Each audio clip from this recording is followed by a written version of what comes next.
Norway's Labour Party has held off a late surge from the right to secure another 4 years in power.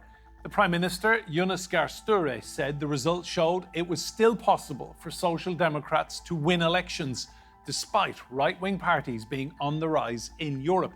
So, how will Norway now move forward, and what issues at home and abroad were at the heart of this election?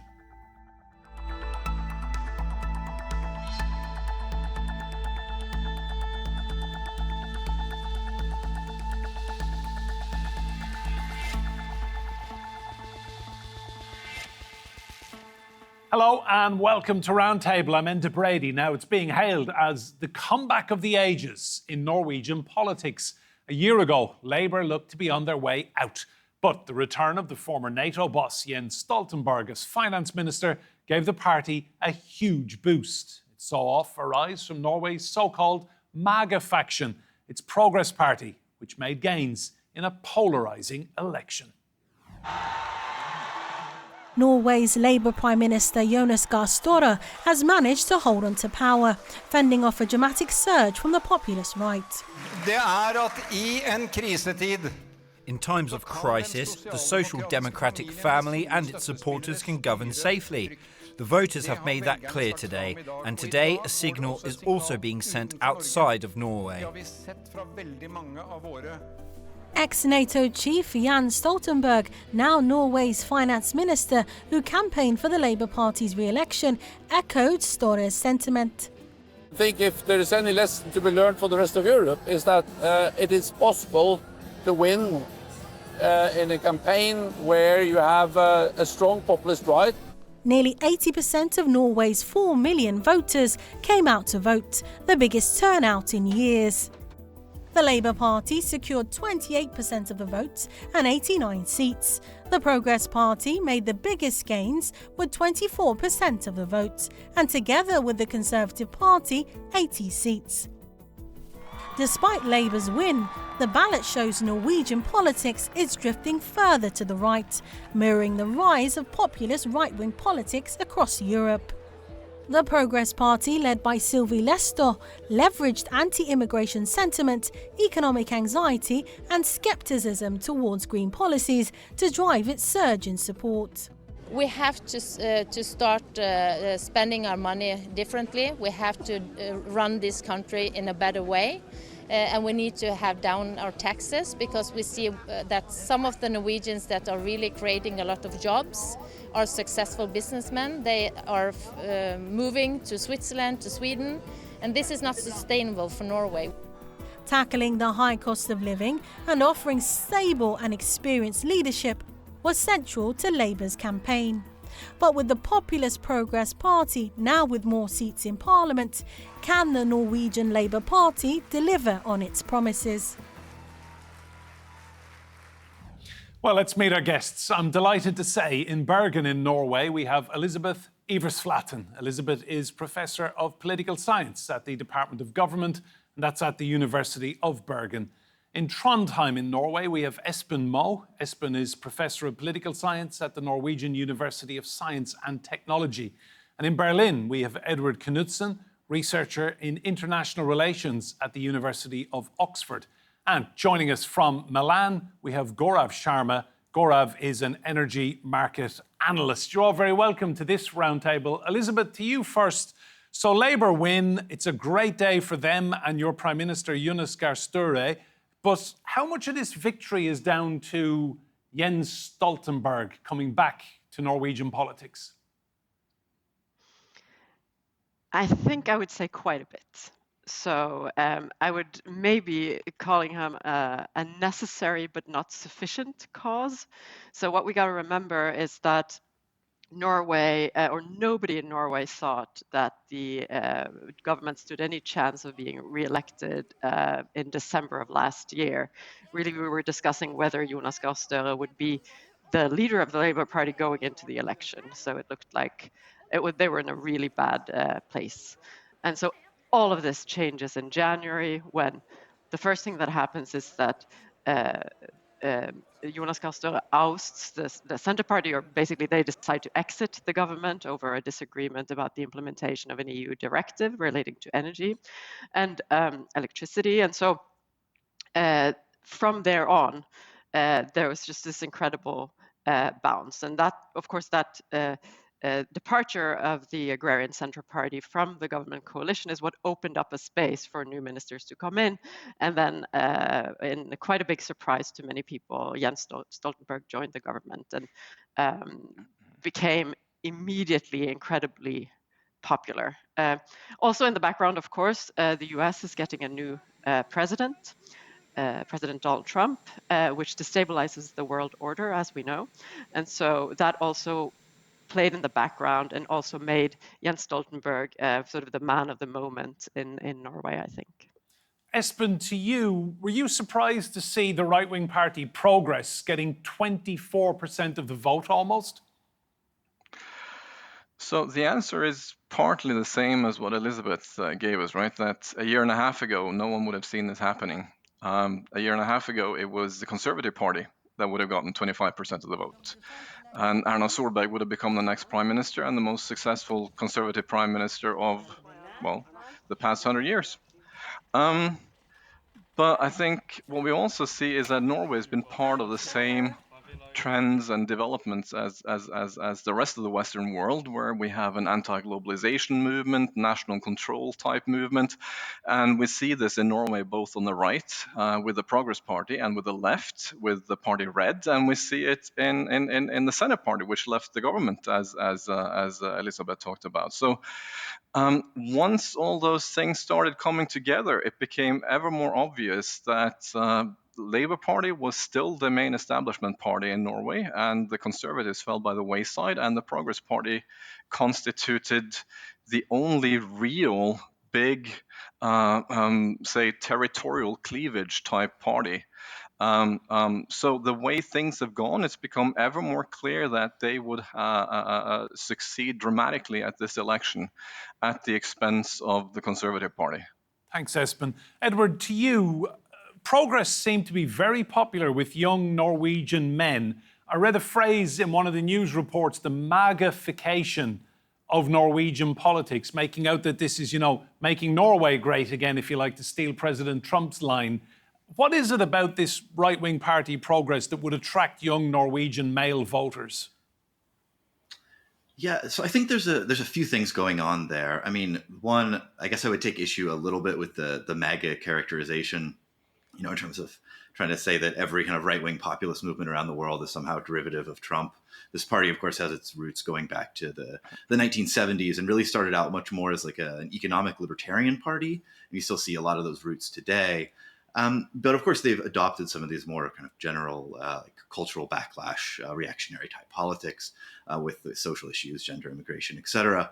And so there's one element that appeals to young men, maybe, who just sort of feel threatened by, say, like gains in gender equality. And then they want to kind of vote for the cultural backlash party. The other one, though, actually does relate to that kind of libertarian economics element, which is especially in an era of kind of rising inequality and insecurity, a lot of young men around the world are drawn to, these kind of the different schemes, whether it's crypto or gambling, things like this, sort of like self-entrepreneurship, and this idea that like you're out there all on your own, you need to kind of gamble and risk it, and that's the only way to make it. And so a party that kind of encourages that type of behavior and kind of valorizes that risk-taking instinct, I think also does have a natural appeal to young men.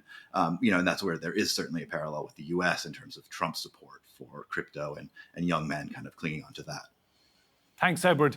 Gaurav, to you, I want to talk about this wealth tax that they have in Norway. So it's a 1% tax on all wealth above a certain level. It brings in £2.4 billion sterling in tax every year. Is there a concern that a wealth tax is driving the rich away?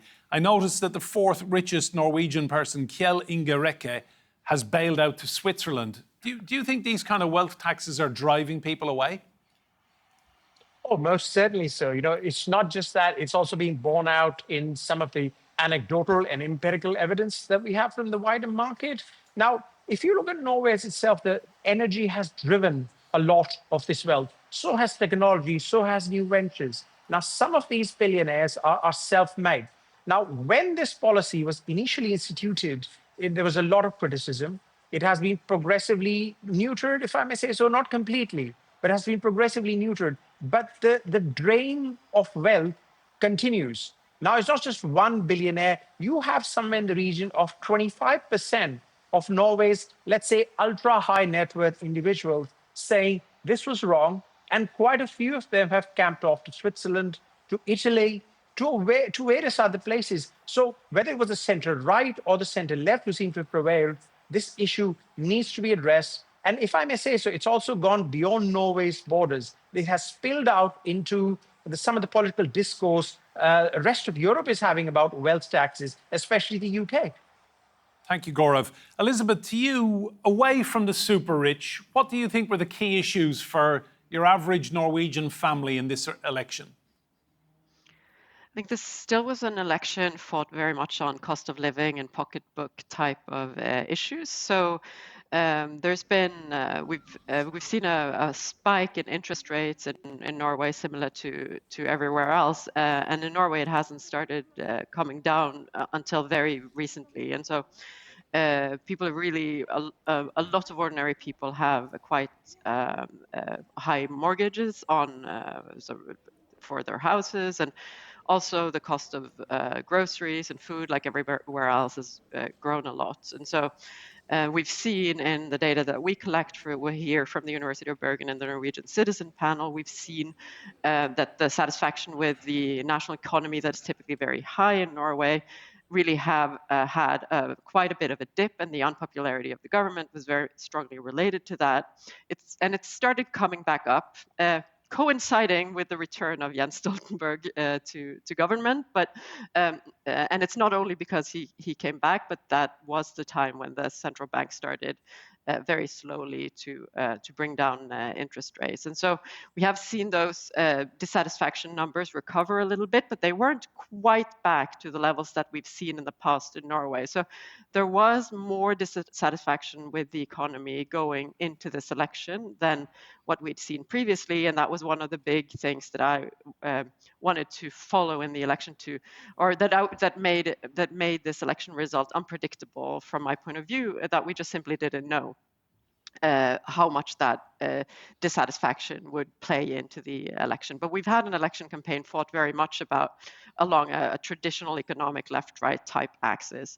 The other issue that we have seen grow over the past year is, no surprise, security, foreign affairs, those kinds of issues. And it's about the world order, it's about our relationship to the EU, it's about NATO membership, et cetera, but also about the war in Gaza. That a lot of people have been preoccupied with in this election, because the television screens and everything has been filled with these horrific images from Gaza. And so that's also played some part in the election. Of course, the parties aren't very polarized on foreign affairs, but we had this very interesting contrast between the extremely competent and experienced team running for the Labour Party, with Jonas Gahr Store, Jens Stoltenberg, and Espen Barth Eide, the foreign minister, who is also considered experienced and skillful in diplomacy, and then the radical right, Progress Party, whose prime minister has no experience whatsoever in dealing with foreign affairs. Thanks, Elisabeth. Espen, to you, just with regard to Gaza, Norway famously has a very well-managed sovereign wealth fund, and we've been reading that this nearly $2 trillion worth of investments in there, and Norway has decided to scrap half of its investment in any Israeli firms because of the genocide in Gaza. How big a talking point has that been in Norway? On the left, it's a massive talking point, and the way the election has gone, the socialist left and the red will constitute part of the parliamentary foundation of the Labour Party government. And most likely they will continue to push and push and push the government for what they think of as a more ethical foreign policy, which basically means getting rid of anything that has any connection to Israel. And most likely, if they can do this and make the U.S. unhappy, that's a bonus and not something that scares them. It won't scare the Labour Party. So the Labour Party will have a bit of a problem balancing these concerns. The Labour Party, obviously, as Elisabeth says, foreign politics is now a much bigger issue than it used to be in Norway, because we don't feel as assured about the US as we did before. And the likelihood that we will come much closer to the European Union is not particularly big, with both the Socialist Left and the Party Red and the Senate Party being anti-European Union parties. So the Labour Party is in a pretty big bind. It will want to have a strategic foreign policy in the national interest, but it will come under ever greater pressure for this foreign policy to be, say, ethical. And Gaza is one of the things that unites the entire political left in Norway. Thank you, Espen. Gaurav, to you, the money that drives Norway's sovereign wealth fund is primarily from North Sea oil and gas, correct?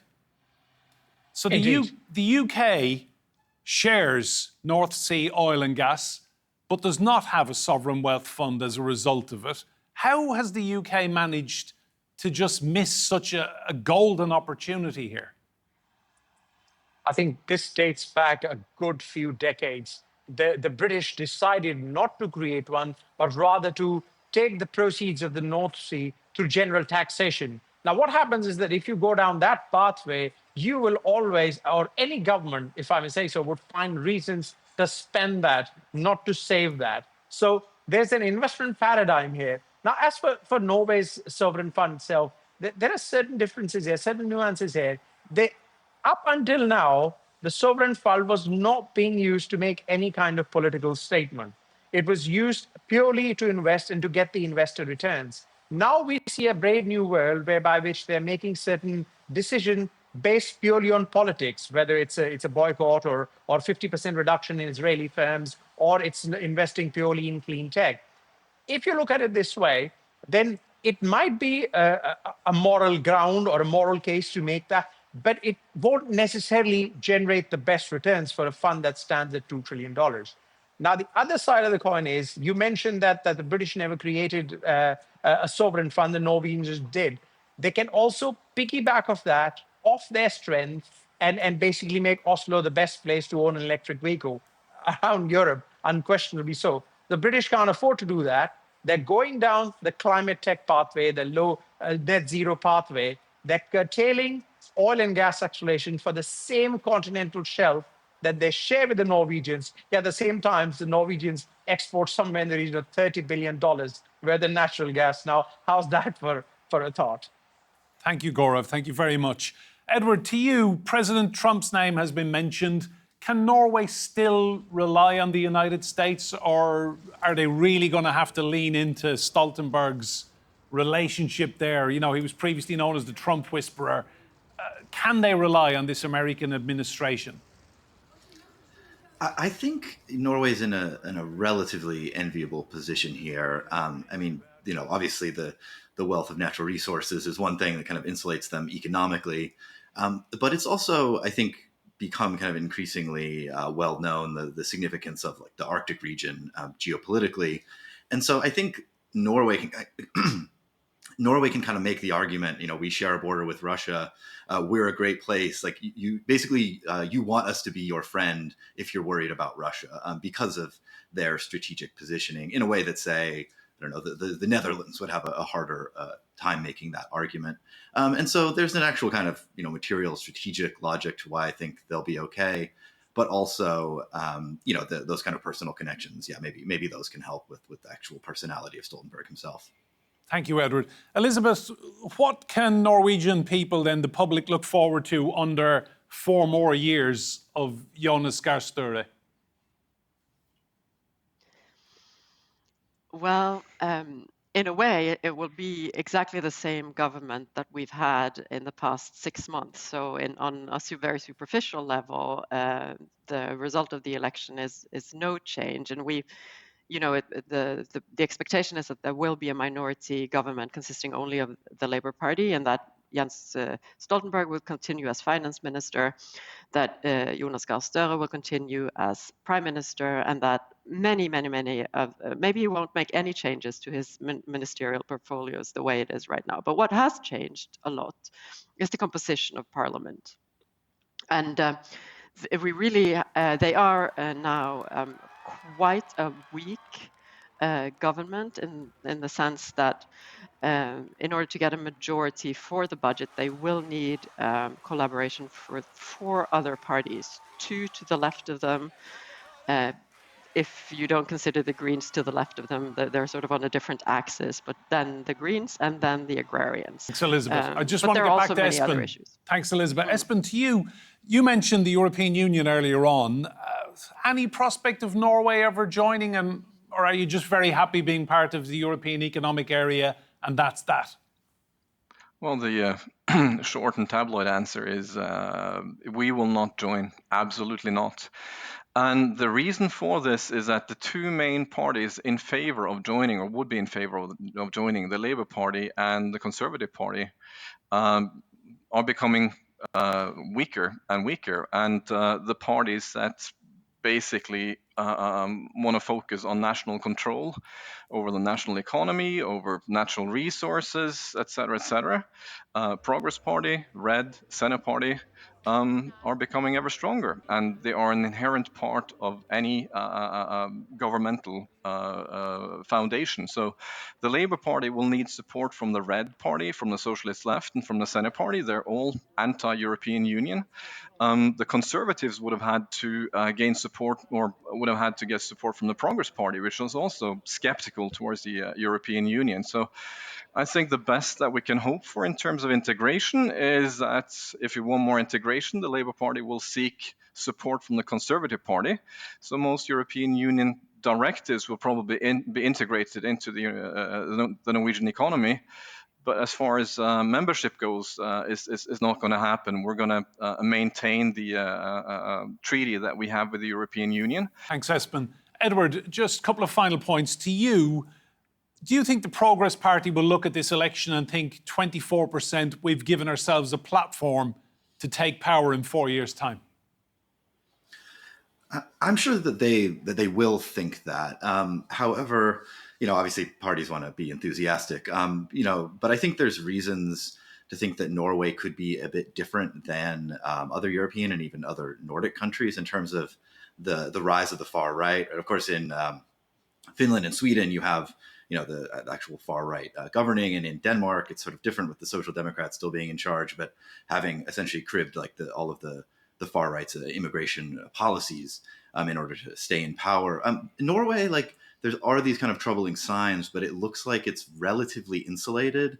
I mean, some of that is due to these economic factors. Other aspects are just its very strong tradition of liberal democracy, relative equality. Even as things have moved in a little bit more unequal direction, like the rest of the world, it feels like it's a little bit more protected from these both alarming economic and political developments. So I wouldn't, if I were going to say, what's the next country in Europe that will be governed by the far right, Norway would not be number 1 or even top 5.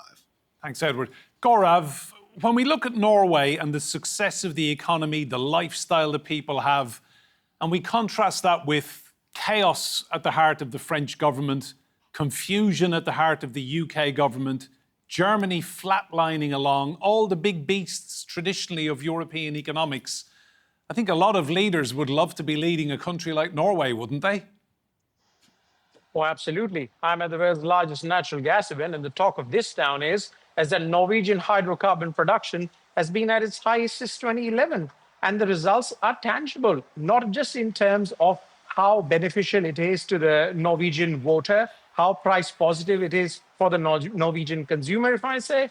And of course, last but not the least, the country, the population, the citizenry as a whole, trying to achieve this net zero objective that has caused so much consternation all around the major European economies and indeed the G7. So yes, a whole lot of these folks would like to lead Norway unquestionably. But I think Norway is achieving its objectives in a very phased manner. despite the political climate being a little bit febrile, it always, calmness prevails. Elections are done, the votes have been cast, and you move along with, if I may quote Elisabeth here, a little bit of more of the same, a little bit of calmness, a good stewardship of the economy, and try to maximize your hydrocarbon resource to benefit the citizenry. I mean, there will be some movement on this wealth tax thing, but primarily, most things, Norway has managed to get them right so far. Thank you, Gaurav. Final point to you, Elisabeth. Do most Norwegians accept that life is pretty good? Well, I think what we can learn from the Norwegian example is that the answer to that question is always quite relative to what you experienced last year. So for some years, I would say people have been feeling more strains and that life has been harder. And so in terms of the cost of living. And so it's not as if Norway and the Norwegian citizens are completely insulated from this. Remember that the point of the wealth fund is to sort of take the money out of the economy. And it actually makes the task of governing Norway a little bit difficult because it's hard to run an austerity policy, which sort of is what's required when you're facing these inflationary pressures, and explain that when you have this huge oil fund or wealth fund that you also own. And so there are a lot of tensions in Norway and in the way people experience politics and society right now that is of some concern, I would say. Elisabeth, tusen takk, as you say in Norway. Thank you very much. And to Espen, Edward and Gaurav as well. Remember, you can see more discussion and debate on our YouTube channel. Just search for Roundtable TRT World. But for now, from me, Enda Brady, and all the team here, goodbye and thank you for watching.